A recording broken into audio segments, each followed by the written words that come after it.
안녕하세요. 지금까지 하나바이블 13과 모세를 부르시면라는 제목으로 하나님 나라를 위한 계획 안에 우리를 하나님 나라의 백성으로 부르셨음을 믿고 우리를 향한 하나님의 계획을 깨달아 알며 하나님의 뜻에 순종하는 삶의 자세에 대해서 함께 배웠습니다. 오늘은 14과 너무사 구원하셨느니라에 대해서 생각해 볼 건데요. 청소년부 14과 교사교육 강의를 시작하도록 하겠습니다.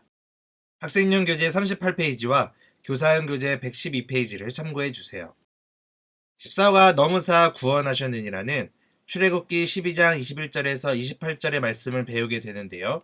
외울 말씀은 출애굽기 12장 27절입니다. 너희는 이르기를 이는 여호와의 유월절 제사라. 여호와께서 애굽 사람에게 재앙을 내리실 때에 애굽에 있는 이스라엘 자손의 집을 넘어사 우리의 집을 구원하셨느니라 하라. 하매 백성이 머리 숙여 경배하니라. 아멘. 십자가를 통해 하나님이 어린 양의 피로 구별하셨음을 믿고 예수 그리스도를 통해 나를 구원하셨음을 알고 세상 속에서 구원받은 자로 어떻게 살아가야 하는지를 배우게 됩니다. 이번 주 선행학습은 마지막 재앙을 구체적으로 설명하는데요. 하나님은 마지막 재앙을 내리기 전에 모세를 통해서 이스라엘에게 말씀하셨습니다. 너희는 나가서 너희의 가족대로 어린 양을 택하여 유월절 양으로 잡고 우슬초 묶음을 가져다가 그릇에 담은 피에 적셔서 그 피를 문 인방과 좌우 설주에 뿌리고 아침까지 한 사람도 자기 집 문 밖에 나가지 말라. 애굽 땅에서 사람뿐 아니라 짐승에까지 모든 첫째를 칠 때 하나님의 말씀에 순종한 집은 넘어갈 것이라고 하셨습니다. 이스라엘 백성들은 하나님의 은혜에 감사하며 머리를 숙여 하나님께 경배했어요. 그리고 그날 밤 하나님의 말씀은 그대로 이루어졌습니다. 애굽의 모든 첫째는 다 죽고 애굽 땅에는 큰 부르짖음과 애곡함이 있었어요. 하지만 어린 양의 피를 뿌린 이스라엘 백성들은 구별되어 구원받았습니다. 또한 애굽 땅에서도 해방되어 나오게 되었죠. 그래서 오늘의 키워드는 구별 구원입니다. 오늘 성경 공부의 학습 포인트는 하나님은 우리의 생각보다 크신 분이시며 그분의 뜻을 반드시 이루시는 분임을 깨닫게 하는 것입니다. 이제 앱에 있는 주중신앙 점거사항을 확인하고 오늘 들은 말씀을 단어나 문장으로 정리해서 서로 나누어 봅니다. 그리고 숲을 만나다로 넘어가 보겠습니다. 인간의 방식을 뛰어넘어 이스라엘 백성을 구별하여 구원하시고 인도하신 하나님을 한 단어로 표현해 봅시다. 바로 왕이 이스라엘 백성을 놓아주지 않자 하나님은 애굽에 재앙을 내리셨어요. 마지막 10번째 재앙을 내리기 전에 이스라엘 백성이 그 재앙을 피할 방법을 알려주셨죠. 네, 바로 어린 양의 피를 문 인방과 좌우 설주에 바르는 것이었어요. 그날 밤 하나님은 애굽 땅에 처음 난 것들을 다 죽게 하셨어요. 하지만 어린 양의 피를 바른 이스라엘 백성의 집은 무사히 넘어갈 수 있었습니다. 하나님이 그 피를 보고 지나가셨기 때문인데요. 이스라엘 백성은 어린 양의 피로 구원을 받았어요. 어린 양은 우리의 죄를 대신해 십자가에 달려 죽으신 예수님을 상징합니다. 애굽 백성과 구별된 이스라엘 백성은 하나님의 말씀에 순종하여 재앙을 피할 수 있었습니다. 우리도 세상과 구별된 모습으로 살아가야 해요. 그럼 이제 구별에 대해 구체적으로 생각해 보도록 하겠습니다. 먼저 나무를 보다 영상을 통해 말씀을 현실에 적용해 보겠는데요. 파티에 참석하는 한 가지 원칙은 가운을 입는 거예요. 회사원이든 노숙자든 자신의 옷과 상관없이 무료로 나눠주는 가운을 입기만 하면 되는 거예요. 마치 예수님 때문에 의롭다 여김을 받게 된 것처럼요. 이것은 결국 복음을 상징합니다. 하나님 나라의 백성에게는 세상과 구별된 거룩함이 필요합니다. 우리가 하나님의 백성으로서 버려야 할 모습은 무엇인가요? 어떠한 모습이어야 우리 삶의 거룩함을 회복할 수 있을까? 네, 이것이 오늘 14과의 주요 주제입니다. 그렇다면 결국 하나님 나라의 백성은 세상과 구별되어야 함을 짚어줍니다. 열매를 맺다 질문을 하기 전에 14과 해설을 먼저 읽어보겠습니다. 14과는 하나님의 전능하심과 심오한 사랑을 깨닫게 합니다. 출애굽 사건에서 10가지 재앙과 유월절은 빼놓을 수 없는데요. 특히 본문은 마지막 재앙인 장자의 죽음과 연관된 유월절을 다루게 돼요. 성경을 읽어 내려가다 보면 애굽 백성과 이스라엘 백성 사이에는 분명한 구별이 존재하고 이를 통해 하나님은 언약 백성을 구별하시고 보호하심을 알게 합니다. 또한 어린 양의 피를 떠올리며 대속의 죽음을 감당하신 예수님의 은혜를 느끼게 하는데요.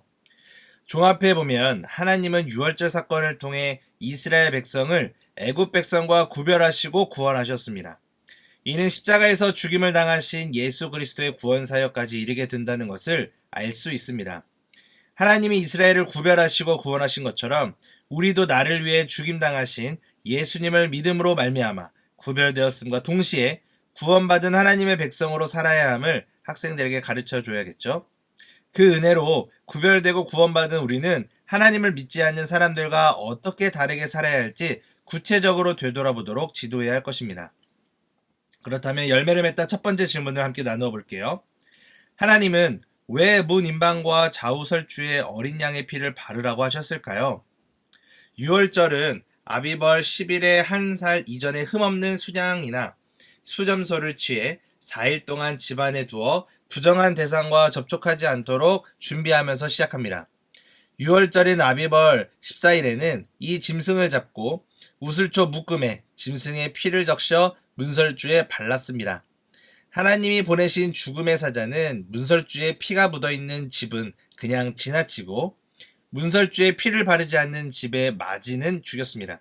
즉 하나님의 천사가 말씀대로 문 임방과 좌우설주에 피를 바른 집은 재앙을 받지 않고 넘어가게 하신 거예요. 두 번째 질문입니다. 내가 만약 하나님의 말씀을 따라 문 임방과 좌우설주에 어린 양의 피를 바르는 사람이었다면 그 피를 바르는 동안 무슨 생각을 했을까요? 무서운 생각도 들을 수도 있겠죠. 의심이 생길 수도 있을 겁니다.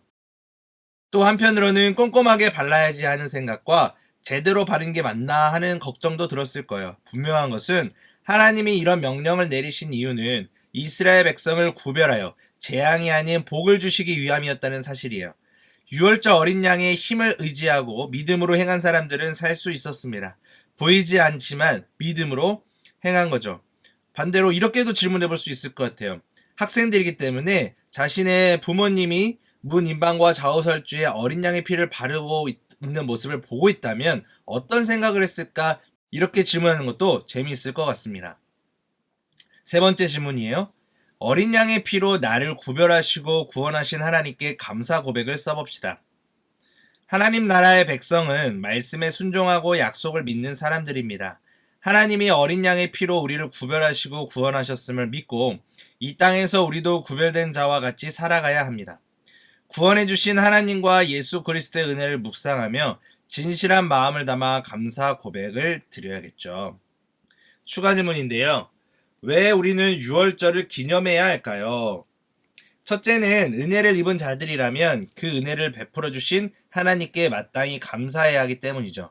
둘째는 걱정과 두려움이 사라진 것이 아니라 그런 마음이 있더라도 문 임방과 좌우설주에 어린 양의 피를 발라 재앙이 넘어간 것에 감사해야 하기 때문이에요.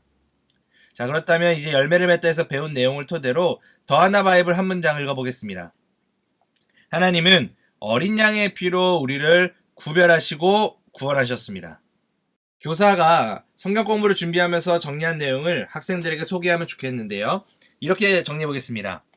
우리는 하나님을 믿지 않는 사람들과 구별된 모습으로 살아가야 해요. 이제 배운 내용을 한 주간 세상에서 실천할 수 있도록 길을 걷다 미션을 부여합니다.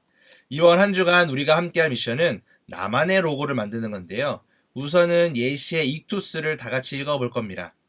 이처럼 우리가 구원받은 백성임을 나타낼 수 있는 나만의 로고를 제작하면서 내 SNS 계정에 소개하고 그리고 내가 하나님의 자녀라는 것, 그리스도인이라는 정체성을 잘 드러내면 좋을 것 같습니다. 추가 미션을 부여할 수도 있는데요. QR코드를 찍어서 연결된 페이지를 통해 다양한 로고를 제작할 수 있습니다. 더 재미있게 로고를 만들어 볼 수도 있겠죠. 이제 선생님들의 주중 신앙생활을 돕는 팁을 소개하겠습니다. 하나님 나라는 거룩하게 구별된 자들의 것입니다.